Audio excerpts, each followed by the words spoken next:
Right, hello everybody, welcome back. This is the preview for Ruben Amorim's second game in charge for Manchester United. This is the preview for the game against Bodo Glimt. We'll be talking about predicted teams, what to look out for from Bodo Glimt, and ultimately what will Amorim do in this game, what changes he will make, because listen, it's another big game. Obviously, we won our last Europa League game 2-0 with two great goals from Ahmad, but with the first game under Amorim not being so great, this is another opportunity. And the second game in charge, he would add a few more training sessions with the team. And I think it's another big game. Listen, it's Amorim's first game at home, so it'll be another exciting adventure like that. It'll be the first proper time the fans see him at Old Trafford with a full 75,000 crowd. It's going to be an absolutely fantastic game, and I really can't wait. The games are coming thick and fast at the moment for Ruben Amorim. Very, very excited. But let's get into it. Listen, in terms of team news, we know Martinez is going to be out for 2 or 3 weeks. We don't know what about Maguire. But I think changes will definitely be made regardless of whoever is fit, to be honest with you. So we'll be talking about that. Obviously on Bodo Glimt, they played 2 in the Europa League. Played 4 in the Europa League, 1-2 drawn, 1 lost 1. They are 12th in the Europa League standings. They're first in their domestic league. So listen, they're a team that you have to kind of take seriously. You can't be kind of playing about with this Bodo Glimt team. You have to take every game seriously, and especially with United's performance against Ipswich. We have to take this game very, very seriously. We cannot afford to lose.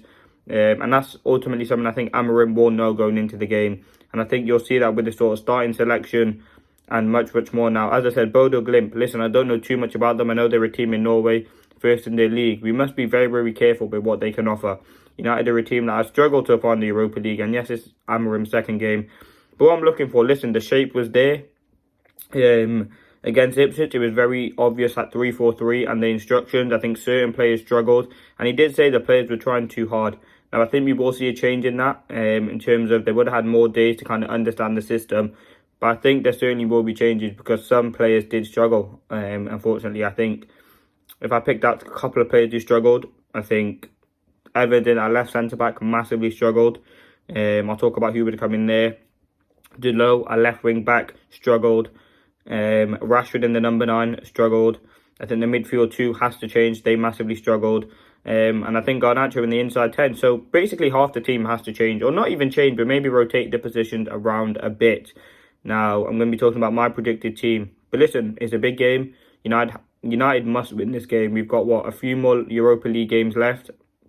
And this is a chance for Amorim to get a trophy and a ticket to the Champions League, really. Like, Spurs are a decent team, and the only probably threat in there. But again, these are sort of games we should be winning. And I'm hoping we will, 2-3-0, something like that. But let's get into my predicted team. Now in goal, Onana. I mean, he was absolutely fantastic. Probably the man of the match against Ipswich. That great save was fantastic. He couldn't do much about the goal, but he did single-handedly keep us in the game. So obviously he would be in goal. I don't think Amorim will rotate the keeper. I think Onana will just stay. Now the 3 centre-backs, I would make some changes here. Left centre-back for me has to be Luke Shaw. I think he played, 45 minutes or half an hour against Ipswich. I think he will be fit to play this game. He looked very, very good. I think I've seen the stat. He made the most progressive passes in that game, and he's only on the pitch for about half an hour. So very good performance by him. And I think he can really excel in that left centre-back role. There's not really too much physicality and mobility needed to get up and down the pitch. Obviously, I would love to see him in that left wing-back position. But Amorim has talked about he can't really do it. So you probably see him be operating in that left centre-back role, which is perfect for him. Central centre-back, I think, will stay as De Ligt. I think he had an okay game against Ipswich. Didn't really do much wrong, but just an average performance. And that central centre-back is very key in Amorim's system. I like to see him get on the ball a bit more. Maybe try and pass the ball through midfield. And see if he can cause an impact for the team. Right centre-back now. Does Yoro come in? Does Mazraoui stay? I think Yoro will come in. He would have had, 3 or 4 more training sessions. Bit more fitness under his belt. Obviously, he wasn't in the squad. But I think he will be in that right centre-back role. Now, in terms of left wing-back, honestly, I'd put Mazraoui out there. I know that's a bit of a mad sort of thing to say. But I think Bodo absolutely struggled against Ipswich. And I think that has one of the positions that has to change. I'll still keep Bodo in my team. I'll just put him out at right wing back and put Mazraoui out there. I think wherever you put Mazraoui, he will excel. And that's something that would happen there. Now, you could see Garnacho put out there because he did relatively struggle in the inside 10. We're against a team where United are expected to win. So you could see that happen. But I would go with Bodo and Mazraoui as the wing backs in there.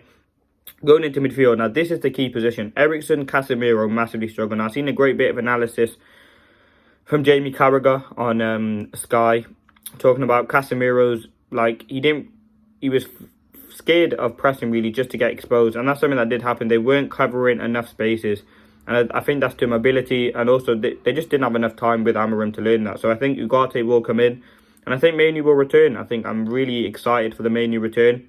I think he's been a fantastic player for Manchester United. He's been out injured now for, 7-8 games. It'll be his first game under Amorim, home game. I think you can really use his qualities. And I think Ugarte and Mainoo will have a really good relationship. I think they're both relatively good on the ball. I think Eriksen and Casemiro, they're good on the ball, but they haven't got the legs to get across.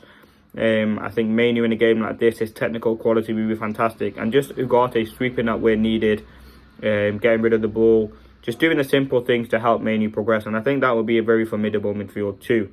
Now, the inside forwards, you have to have Amad and Bruno for me. Now, people are going to say, where's Mount, where's Garnacho, and where's Rashford even? I think they will be on the bench. I think you have to start Amad. Yes, he played in the right wing-back role, but we need Amad further forward. And I don't know why. I can just see Amad starting right wing-back again, which I don't think is the right decision. I think Amad is our most lethal attackers. He's one of our most lethal attackers. He's absolutely fantastic on the ball, incredible when it comes to dribbling and close control. So why not put him in that enhanced role where he can really have an impact? In the last Europa League game, yes, it was under Van Nistelrooy. He scored 2 goals. I think in a game like this, he can really impact the play further up the pitch. And I like his creativity and I like his ability. So I think he can really be someone who does go higher up the pitch and really have a big impact for this Manchester United team. So yeah, I would have Amad in the inside 10. And Bruno, listen, he didn't have the greatest game against Ipswich. I think it's a bit of a tricky position for him kind of to operate under. The left inside sort of 10. He was on the right mainly against Ipswich. I like Bruno on the left, man. I think it's just for the right foot. It's more natural. And I think he can operate more. Now, through the middle, you've got Højlund, Xerxes and Rashford. They're the 3. Now, Rashford, to me, should be out. Yes, he scored the goal, but still massively struggled. I think Højlund, for me, should get the opportunity. I don't think Rashford did enough to warrant a start in a game like this, and I'm sure many of the Manchester United fans will agree with me. I don't think he simply did enough. So, yeah, I wouldn't have him in there. Who else is in there? Garnacho, no. Xerxes, no. So, yeah, that would be my team. Onana in goal.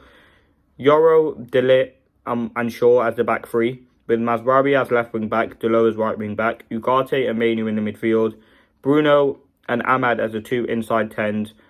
And then Højlund through the middle. Now, big players missing out, you know. You've got Mount, Eriksen, Casemiro, Garnacho, Rashford, but Xerxes, if you want to talk about that. There'll be a lot of opportunities for players, rotations. We've seen Amorim use his 5 subs, but ultimately it's a huge game for Manchester United. That has been the preview. Listen, Bodo, Glimt will offer a threat. There's no doubt.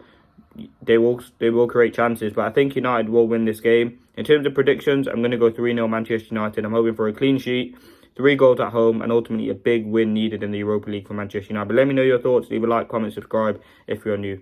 Thanks for watching. Peace.